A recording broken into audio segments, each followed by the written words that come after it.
মানসিকতাই মানে নাই সেই রকম যে কাজ করব।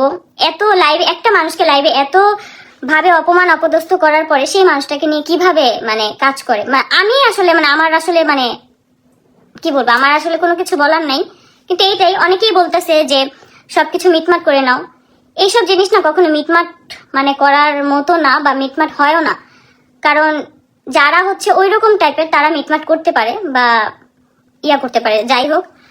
আর আরেকটা কথা, যে বিউটি ইনস্টলের আপু যাকে কাজে আনছে, এটা নিয়ে আমার কোনো প্রবলেম নেই, কারণ কাজই কাজ করব। কিন্তু আমার কথা কি, যে মিথ্যা ব্লেম দিয়ে একটা মানুষের নামে মিথ্যা কথা বলে সেই মানুষটাকে মানে আবার অনবরত কাজের জন্য প্রেশার ক্রিয়েট করা, এই জিনিসটা আমার কাছে একদমই ভাল লাগে না।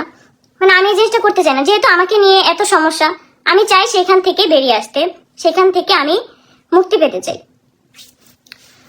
তো আমার সাথে কাফিয়াস কালেকশনের 1 বছরের চুক্তি ছিল। সেইখানে এত দিনে, আজকে কয় মাস হবে, আজকে ডিসেম্বর, জুনে শেষ হবে, কিন্তু এ পর্যন্ত আমাদের 3 মাস কাজ করা হয়েছে। মানে এত দিনে 3 মাস কাজ করা হয়েছে। তো আমি 3 মাসের মতো কাজ করা হয়েছে। তো আমি আর কাফিয়াস কালেকশনের সাথে নাই। আপনারা যারা আছেন তারা সব সময় থাকেন পাশে, আমার কোনো প্রবলেম নাই।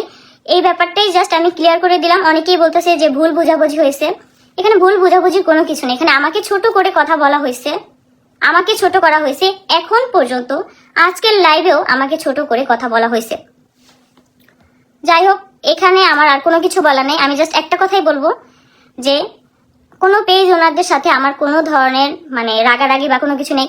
যে যাকে দিয়ে কাজ করায়, কাজের ব্যাপারটা হবে একদম পানির মতো। যে যাকে দিয়ে কাজ করায় স্বাভাবিক করাইতেই পারে, কারণ যেহেতু ভিডিও করি অবশ্যই আমাকে ডাকবে, আরেকজনকে ডাকবে, কাজ করাবে, সেটা নিয়ে আমার কোনো প্রবলেম নেই। কিন্তু লাইভ যেটা আমাকে নিয়ে লাইভ করা হয়েছে, যে আমি এটা বলছি অমুক বলছি, অথচ আমি কোনো ভিডিও, আমি পার্লারে গিয়ে কোনো ধরনের ভিডিও করতে বলি নাই, আমি পার্লারে গিয়ে কাউকে ভিডিও কল দিতে বলি নাই, অথচ এই কথাগুলোই আমার নামে বলা হয়েছে, যেগুলো নিয়ে অনেক পোস্ট দিছে যে আমি এখনো হচ্ছে যেই গু রেখে আসছি সেই গুয়ের পিছনে এখনো আসি। মানে অনেক ধরনের কথাবার্তা ভাই, অনেক ধরনের, যেই কথাগুলো আমি বলিনি। আমি জাস্ট আমার কথা বলার মধ্যে এটাই ছিল যে কাশফি আপু আমার বাসার অ্যাড্রেসটা তুমি কাউকে দিও না। সেই কথাটা থেকে, এই কথাটা কালকে একবারও লাইভে বলা হয়নি, একবারও উচ্চারণ করা হয়নি। হ্যাঁ, একবারও উচ্চারণ করা হয়নি। কিন্তু আমার কথা হলো, যে জিনিসটা আমি বলছি সেটা কেন বলা হয়নি, যে জিনিসটা আমি বলি নাই সেটা কেন বলা হয়েছে সবার সাথে। আমার জাস্ট কথাই এটা। হয়তো আমি লাইভ করি না দেখে বা আমি কোনো কিছু নিয়ে কথা বলি না দেখে অনেক আপুরা ভাবে যে আমি হয়তো মিথ্যা কথা বলি, বা যে যা বলতেছে ওইটা সত্যি দেখে আমি কোনো কথা বলতেছি না। এরকম কোনো ব্যাপারই না। আমার সাথে কারো কোনো ঝামেলা নেই। কে কোথায় আসলো এটা নিয়ে আমার যদি ওইরকম ঝামেলা থাকতো তাহলে বিউটি ইনস্টল আপুর সাথে আমার অলরেডি ঝামেলা হয়ে যেত। তার সাথে আমার কোনো ঝামেলা নেই। উল্টা সে আপু আমাকে হচ্ছে 2000 টাকা অগ্রিম পেমেন্ট করা, যখন আমাকে ডাকে আমি তখন কাজ করে দিয়ে আসি। এখন পর্যন্ত 2000 টাকা আমাকে অগ্রিম পেমেন্ট করা ওই আপুর, যাতে করে আমাকে যখন সে কাজে ডাকবে, যখন তার লাগবে যে একটা শুট করাবে বা কিছু, তখন আমি শুট করে দিয়ে আসি। আমার সাথে যে মনে করো কাজ নিয়ে ঝামেলা হওয়ার কথা যার সাথে, তার সাথেই যেহেতু আমার কোনো ঝামেলা নাই, আমার মনে হয় না যার কারোর সাথে আমার ঝামেলা হওয়ার কথা। আমরা যেখানেই কাজ করি না কেন, আমার সাথে কাজ নিয়ে কখনো কারো প্রবলেম হয়নি, আর ইনশাল্লাহ কখনো হবেও না। কিন্তু আমি কাশফি আপুর এই ব্যাপারটা অনেক বেশি কষ্ট পাইছি, যে আমি বলছি যে আমার বাসার অ্যাড্রেসটা দিও না, সেখানে সে বানায় ফেলছে যে আমি ভিডিও করে দিতে বলছি, ভিডিও কলে কথা বলবো এই জন্য বলছি যে কল দিতে। এইরকম কথা আমি কখনো বলিই নাই। কালকে আমি তো বলিও নাই ভুলে। যদি আমার কাছে হয়তো কোনো ইয়া থাকতো তাহলে আমি বলতে পারতাম। আচ্ছা আচ্ছা, যাই হোক, আমার কোনো প্রবলেম নাই। তো এটা নিয়ে আমি আর কোনো কিছু বলতে চাই না। কারণ হচ্ছে কি, মানে যত একটা জিনিস নিয়ে কথা বাড়াবো ততই কথা বাড়বে।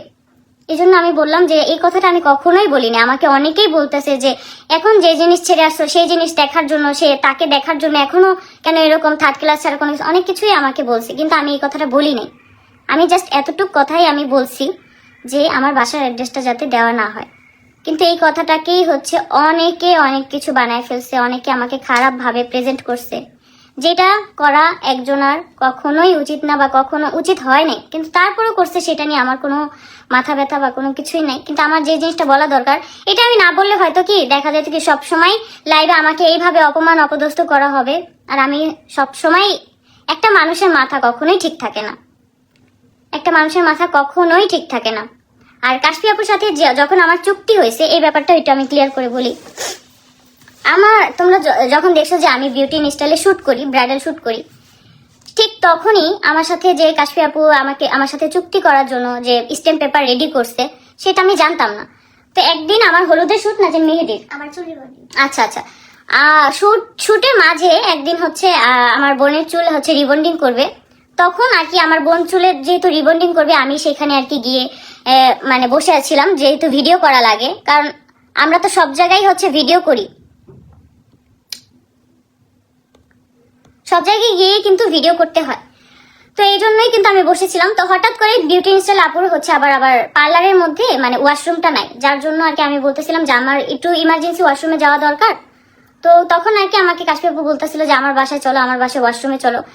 তখনও আমি জানতাম না যে আমার সাথে সে ব্যবসায়িক যে চুক্তিটা সেটা যে করবে, আমি কিন্তু জানতাম না। তো আমি তার বাসায় ওয়াশরুমে যাই, তখন দেখি যে তার ভাই বসা, সে বসা, তার ভাইয়ের ওয়াইফ বসা। তখন আমাকে বলতেছে যে চুক্তিপত্র রেডি করছি চুক্তি করার জন্য। তখন যে আমি একটা কথা বলবো, মানে আমি না কারো মুখের উপরে কোনো কিছু বলতে পারি না, যে অনেক মানুষ আছে যে মুখের উপরে বলে দেয়, কিন্তু আমি বলবো যে সেই মানুষগুলো রাইট, যারা হচ্ছে একটা মানুষের মুখের উপরে যে জিনিসটা আমার পছন্দ হচ্ছে না একদম মুখের উপরে বলে দিতেছে, তারা রাইট। তারা যদি মানুষের কাছে বেয়াদব হয়, কিন্তু তারা কিন্তু রাইট, কারণ তারা মনের বিরুদ্ধে গিয়ে কোনো কাজ করে না। তো আমার বোন হচ্ছে চুল রিবন্ডিং করতে সে পার্লারে ছিল, তো আমি আবার ওইখানে ওয়াশরুমে যাই। তখন হচ্ছে কাশফি আপু চুক্তিপত্রটা বের করে যে আমাদের হচ্ছে চুক্তি করব 1 বছরের। তো তখন আমি একদম পুরা মানে হয়ে গেছে যে আমি তো কোনো কিছু জানি না যে চুক্তি বা কি, আমি কখনো এই প্রফেশনে কাজ করছি, বাট এরকম চুক্তিপত্র নিয়ে কখনো আমার কাজ করা হয়নি, বা কারোর সাথে আমি কখনো চুক্তিতে যাই নাই। তখনই ফার্স্ট আর কি চুক্তিতে আর কি গেছি। আমি কখনোই হচ্ছে চুক্তিতে ওইরকম ভাবে বলিনি যে চুক্তিতে, আমি বলছি যে হ্যাঁ কাজ তো কাজ করবো, বাট চুক্তি ফুক্তি এগুলো আমার কখনো আইডিয়া ছিল না যে চুক্তিতে যাব। ঠিক তখনই কাশফি আপু এটা আমাকে বলতেছে যে সাইন করো। তখন আমি আবার ওই কাগজ ইয়াটা পড়তেছিলাম, তখন আর কি কাগজটার মধ্যে লেখা ছিল যে 15 দিন আমি তার প্রোডাক্টের লাইভ করব, আর সে আমাকে পেমেন্ট করবে 12,000 টাকা।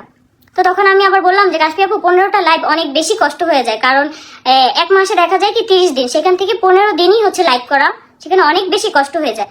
তো সেইখান থেকে আমি আর কি বললাম যে এখানে 6টা লাইভ হইলে বেশি ভালো হয়, কারণ আমার তো আরো কাজ নেওয়া থাকে, কারণ তখন আমি আরো অনেক কাজ করতেছিলাম। তখন আমি বলছি যে আমার তো আরো অনেক কাজ নেওয়া থাকে, যদি ঠিক মতন একটা লাইভ যদি ভালোভাবে প্রোডাক্টগুলো না দেখাতে পারি, শাড়িগুলো না দেখাতে পারি, ওইরকম ছোট ছোট লাইভ করে তো কোনো লাভ নেই। তখন বললো যে না 6টা লাইভে হবে না, 8টা লাইভে আর কি করো, 10,000 টাকা কি দিবে। তখন আমি বলতেছি যে আপু 10,000 টাকায় তো কোনো কিছুই হয় না, কারণ 10,000 টাকা খুব কম হয়ে যায় এখানে যে লাইভ করবো। তখন বলতেছে আচ্ছা ঠিক আছে, আর 2,000 টাকা দিলাম বাড়ায়, মানে 12,000 টাকায় এখন আমাকে 8টা লাইভ করে দাও, আর বাদ বাকি হচ্ছে মানে যখন আর কি আমার ব্যবসাটা একটু ভালো হবে, আমার সেল যখন বেশি হবে, তখন থেকে আমি তোমাকে মানে এই 2-1 মাসের মধ্যেই আমি তোমাকে মানে টাকাটা একটু বাড়ায় দিব, সেটা কোনো প্রবলেম নেই। তার বলছি যে আচ্ছা ঠিক আছে। তো যেই কথা সেই কাজ। তখন আমি দেখতেছি যে আমার এত পরিমাণ কাজ আসতেছে, আমার শাড়ির কাজ, ড্রেসের কাজ এত পরিমাণ আসতেছে, মানে আমি তখন আপুকে আর কোনো কিছুই বলিনি। কিন্তু তারপরে কিছুদিন পরেই আমার একটা পারিবারিক ঝামেলার কারণেই দেখলাম যে আমার মানে টাকার পরিমাণটা আর দরকার। তখন আমি বললাম যে কাশফি আপু এই টাকায় হচ্ছে দেখা যায় কি, আমি তো তোমাকে আগেও বলছি, বাট আমার মনে হয় যে আমার স্যালারিটা বা আমার পেমেন্টটা একটু বাড়ায় দিলে ভালো হয়। তখন আমাকে বলতেছে যে আমার তো সেল হয় না, আমি তোমাকে এখন যা পেমেন্ট দিই আমি আমার নিজের গাইডে থেকে দিই টাকা। তো আমি বলছি যেহেতু আপু সেল হয় না, তাহলে আমাদের আর চুক্তিতে থেকে লাভ নেই, আমরা চুক্তিটা ক্যান্সেল করে ফেলি, আমার যখন আর কি কাজ করা লাগবে আমাকে বলবো, আমি এসে কাজ করে দেবো। বলেছেন না চুক্তিতে আছো, এভাবেই থাকো, আমি দরকার পড়লে 2-1 মাস পরে, মানে এইভাবে আমাকে বলেই হচ্ছে রাখছে যে স্যালারি বাড়ায় দিবে, পেমেন্ট বাড়ায় দিবে, কিন্তু আমাকে কখনো পেমেন্ট বাড়ায় দেওয়া হয়নি। তো পেমেন্ট তো আর বাড়ানো হয়নি। তো লাস্টে আমি মানে এক প্রকার বাধ্য হয়েই বলছি যে আমি এভাবে কাজ করতে পারবো না, আমার অনেক কাজ আসে যেখানে আমি আরো টাকা কিছু আর্নিং করতে পারি, আমি তোমার কাজ করে দিব, আমি 8টা লাইভে 12,000 টাকা করে দিব, আমার কোনো প্রবলেম নেই, কিন্তু পাশাপাশি আরো কাজ করতে চাই। এই যেমন কাকুলি আপু আমাকে ড্রেসের কাজে যখন নিয়েছে, আমার কিন্তু ড্রেসের আর কোনো আমি কাজ করি না, তোমরা কিন্তু দেখো না যে আমি আর কোনো কাজ করি। কাকুলি আপু আমাকে ভালো একটা পেমেন্ট দেয়, মানে কাকুলি আপুর মানে এই চিন্তা ভাবনাটা আমি দেখলাম যে খুবই ভালো, যে উনি অনেকের সাথেই কাজ করে, যে তুমি 1 মাসে ড্রেসের কাজ করে তুমি যত টাকা পাবা তার আশেপাশেই আমি তোমাকে একটা পেমেন্ট দিব। তো ওইটা নিয়ে আমার কোনো প্রবলেম হয় না, কারণ দেখা যায় কি আমার আর কোনো কাজ করা লাগে না, ওই একটা কাজেই হয়ে যায়। তো তখন কাশফি আপুকে আমি বললাম যে এইরকম করলে কেমন হয়, যে আমি অন্য পেজেও কাজ করব, প্লাস তোমার পেজেও কাজ করব, কিন্তু তোমার এই টাকাই কাজ করবো, তোমার আর এখন থেকে কোনো টাকা পয়সা আমাকে বাড়ায় দিতে হবে না, তুমি যেই পেমেন্ট আমাকে দাও এটা দিলেই হবে, আমার কোনো সমস্যা নাই। তখন আর কি কাশফি আপু একদমই রাজি না, আমি তার সাথে এক প্রকার যুদ্ধ করে আমি আমার শাড়ির কাজগুলা নেই। তো তখন থেকে আমি আমার শাড়ির কাজগুলা নেওয়া স্টার্ট করি, আর তার কাজগুলাও কিন্তু আমি সুন্দরভাবে করে দিতেছি। তো দেখা যায় কি মানে এর মাঝে মাঝে উনি আমাকে মিন করে অনেক অনেক ধরনের পোস্ট দেয়। দেখা যায় কি আমার সাথে মানে আমাকে নিয়ে কোনো ধরনের অনলাইনে কোনো কন্ট্রোভার্সি হলেই সেটা নিয়ে পোস্ট দেয় সবসময়। এই জিনিসটা আমি কখনো তাকে বলি নেই যে আমাকে নিয়ে কেন আমাকে মিন করে কেন পোস্ট দেন। আমার ভিডিওতে এসে মানুষ কমেন্ট করে যে আপনার সাথে কাশফি আপুর সাথে কি হয়েছে বা কি, আমি কিন্তু কখনোই কিছু বলতাম না যে না থাক পোস্ট দেয়, দেখ সবাই তো পোস্ট দেয় মানে মানুষের পেজে রিচ ভালো হওয়ার জন্য বা মানে যাতে লাইক কমেন্ট শেয়ার বাড়ে এই জন্য তো সবাই পোস্ট দেয়, তো উনি দিলে সমস্যা কি, এই জন্য আমি কখনোই কোনো কিছু বলতাম না। তো দেখা যায় কি এটা নিয়ে অনেকেই ভাবে যে আমাকে হয়তো কাশফি আপু সাপোর্ট করছে। হ্যাঁ আমাকে শুরুর সময় কাজে নিছে, আমাকে কাজে টাকার বিনিময়ে কিন্তু কাজ করাইছে। কেউ কিন্তু আমাকে, আমি কাউকে ফ্রিতে কাজ করে দিই না, আর কেউ আমাকে ফ্রিতেও করায়নি, সবাই সবার লাভের জন্যই নিছে। আমাকে হেল্প করার জন্য কিন্তু কাশফি আপু কাজ করায়নি, কারণ সে জানতো যে আমি তখন ট্রেন্ডিং এ আছি, আমাকে দিয়ে সেল হবে, এই জন্যই কিন্তু আমাকে কাজে নিছে। শুধু শুধু কিন্তু আমার চেহারা দেখে আমাকে কাজে নেয়নি। তো এই ব্যাপারটাই আমার কাছে খুব বেশি খারাপ লাগলো যে আমি যে জিনিসটা বলি নাই সেই ব্যাপারটাকে সবার সামনে মিথ্যা ভাবে উপস্থাপনা করার কোনো মানেই নেই। আর আমি একটা কথা বলবো যে কাশফি আপু সবকিছু আগে থেকেই জানতো, কিন্তু আমার কাছে কোনো কিছু বলে নেই, সেটা নিয়ে আমার প্রবলেম নেই, কারণ সবাই সবার সাথে কাজ করবে, এটাই স্বাভাবিক। যারা যে সকল পেজে ওনার আপুরা আছে সবাই সবার সাথে কাজ করবে, সেটা নিয়ে আমার কোনো প্রবলেম নেই। তো আমার সাথে এইরকম মিথ্যা একটা ব্লেম এটা দাও কখনোই ঠিক হয় নাই, এটা আমি কখনো প্রেফার করি না। কারণ আমি যে জিনিসটা বলি নাই সেটা নিয়ে আমাকে কেন বারবার বলা হবে।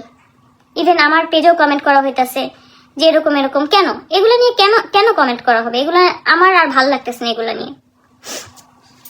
তো এই